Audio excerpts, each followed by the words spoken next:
Lucy, brush ఎక్కడి నుంచి దబ్బుకొచ్చావు? ఏది చూసారా గైస్, బ్రష్ ఎక్కడి నుంచో తెచ్చేసి ఏం ఎరగనట్టు ఇక్కడ కూర్చుంది.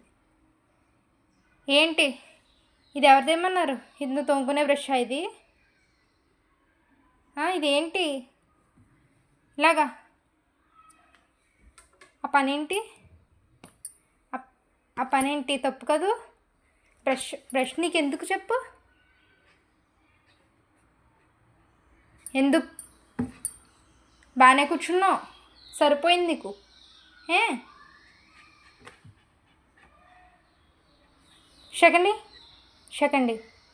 సెకండ్ ఇవ్వు.